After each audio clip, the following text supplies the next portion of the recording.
Hello guys, once again it's Matt and today we have another video. Thank you all the members, make sure to subscribe, thank you all the patrons, and we are trying to hit 50,000, so help me out there and let's get going. So today we're going to talk a little bit about the MiG-29 versus the Su-27. A lot of people like to compare them and basically make them to compete with each other, and I wanted to talk a little bit about history and talk about the history of these aircraft and the programs and why they were developed together since they were so different.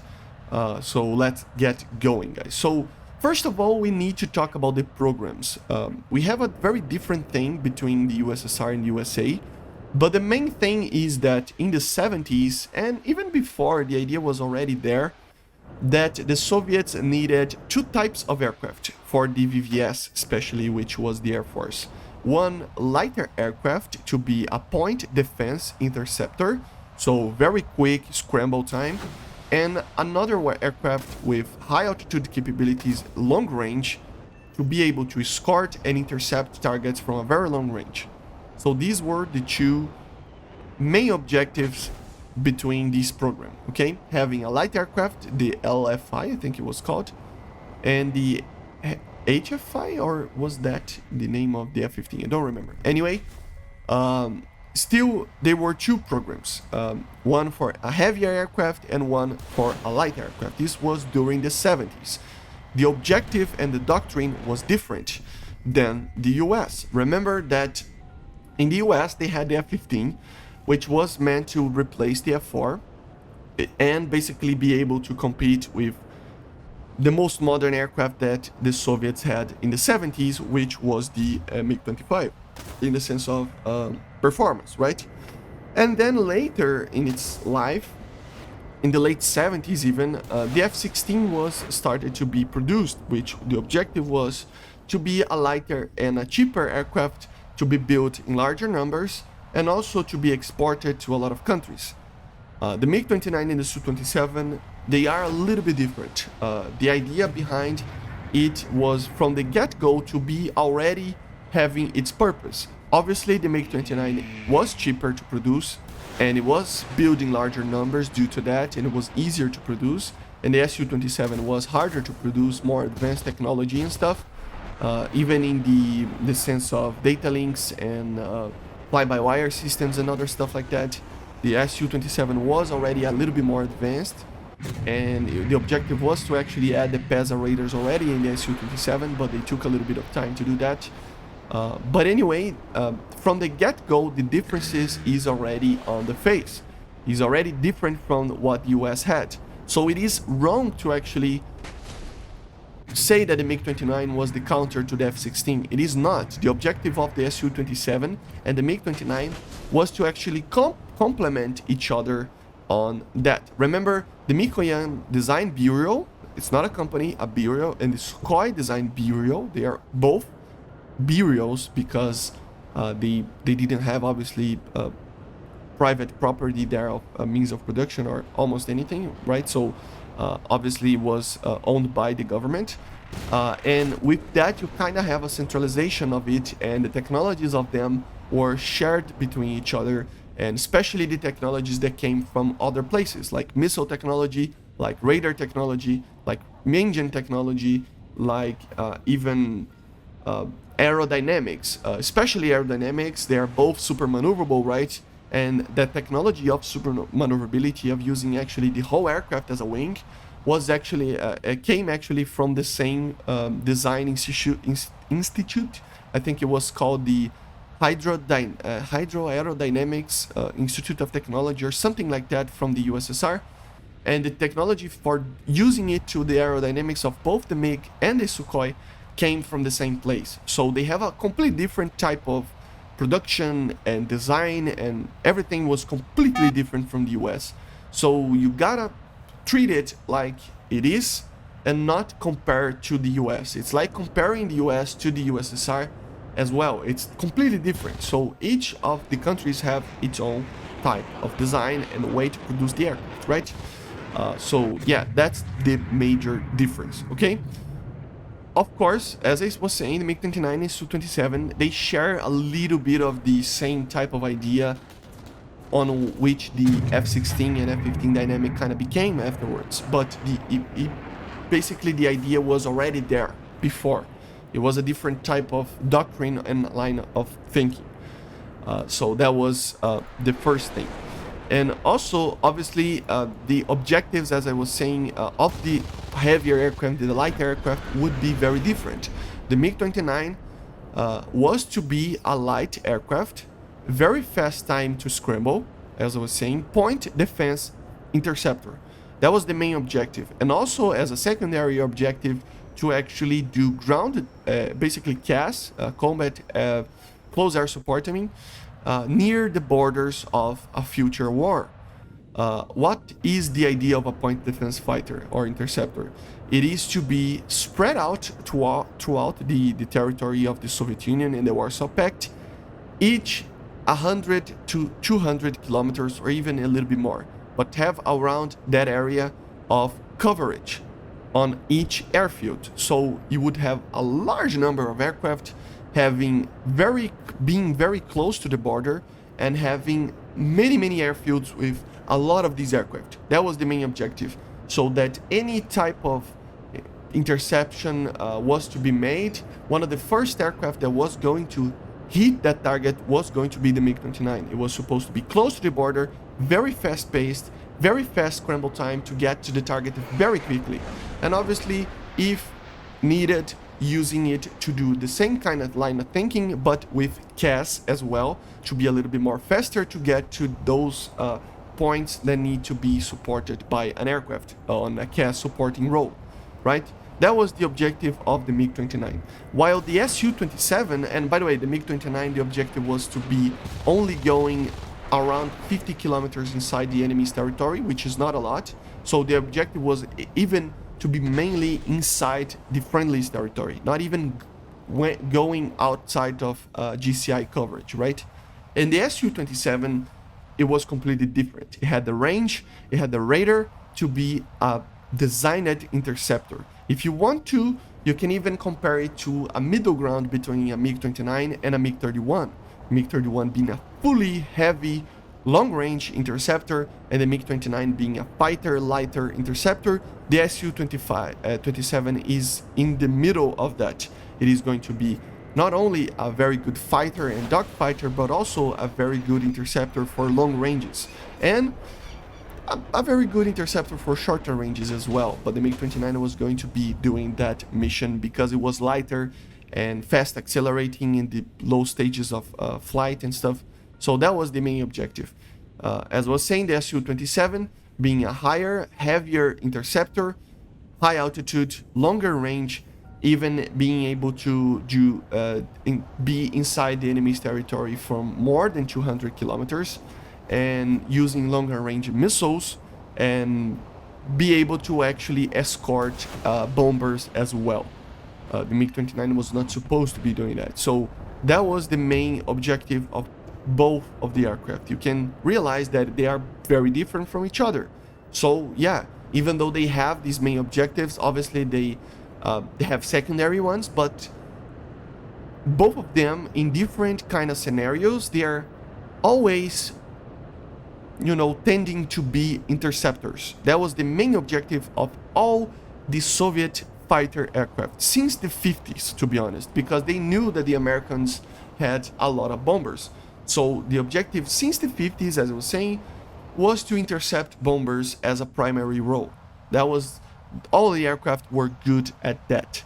The MiG-29, the Su-27, the MiG-31, MiG-25, Su-15, Su-9, Su-11, MiG-23, MiG-21, MiG-17, MiG-19, MiG-15, all aircraft are good at that. And obviously with a semi-primary role of being fighters, one of them, or doing reconnaissance or doing anything else, but always as a good interceptor. Not reconnaissance, but like doing CAS, doing other missions, obviously, but always as the main purpose being an interceptor / fighter, right? So always remember that. For different purposes, as I was saying, MiG-29 closer to the battle and not entering enemy's territory, and the Su-27 entering a little bit more, and the MiG-31 firing missiles from 200 kilometers, 100 and something kilometers, right? So yeah, even the missiles were different. Remember, we have the R-27R and ER in the game, and actually, what people don't know about these missiles is that they were actually developed together. People say they entered in service in the 90s, even the ER, but it's not really true. Okay, the missiles were designed together because the objective was to be used in each aircraft. The R version with the lower range radar of the MiG-29 and the ER version with the Su-27. Of course, we have always dates and stuff being messed around and changed and all of this stuff, but I will talk a little bit about that later. But the idea is that the MiG-29 in the early 80s there was to be using the R-27R, and a little bit later the ER was already in service with the Su-27. Remember, they're both the same missile. The only difference between the R and the ER is the engine. That's basically it. It has a different engine with a different fuel system, but that's basically it. The R is still meant to be used for the MiG-29 and the ER for the Su-27. Obviously, they were developing the R-77 at this time as well during the 80s, and with that, obviously, the idea was to be using the R-77 later as well. So yeah, it has that in mind, and obviously, even with the R-27R meant to be used only by the MiG-29, the Su-27 could use it, and obviously the other way around as well. The MiG-29 not designed to be used with the ER, being the same basic missile. The MiG-29 was to be used as well with the ER if needed. The only thing is that the ER was not going to be able to be used at its full potential without the proper radar, right? So yeah, there is that. And let's talk a little bit about numbers even. Numbers of aircraft produced. If I can tell you, the Su-27 around 1980 started the production with very low numbers. The first production, quote-unquote, number of the Su-27S was made in 1980, with 6 more being delivered in 1981 and 10 more in 1982. So from 1982 onwards, you can kind of say that the numbers starts to wrap up a little bit. Around 1986, they had around 200, 300 in 1987, 370 in 1988, 450, 440 in 1989, and around 440, sorry, in 1989, and around 500 in 1990. So the production started to ramp it up. But from 1982, they already testing the ER and adding it to the collection, with the full numbers became starting in 1984 of deliveries. That was basically the start of that history of that missile, you know. The MiG-29 also started with that, but it is harder to find information about each year. The production also started in 1980 with low numbers, and basically around 1990 they had around 1,000. So they had twice as many MiG-29s as Su-27s. So there is that. 600 of them, I would say around 400 of them actually. 600 is around 1993, but still 400 of them were the 913, which we have in game. So it was one of the more massively produced MiG-29s as well.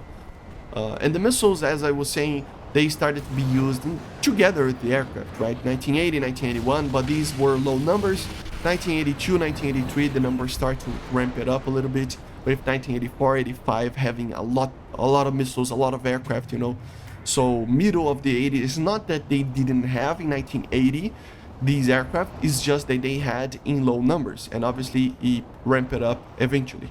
This is basically the same thing that happens with the Americans as well. With the F-15 as an example, only getting to the 400 number around the late 70s, around 1978 and 79, even 80, with the 500 mark around 1980. So you can see that even though the service life of the aircraft started very early, for example, in the F-15, I think it's around 1975, 76, right? The actual good numbers only got to the 1980s. And this happens in the Soviet Union as well.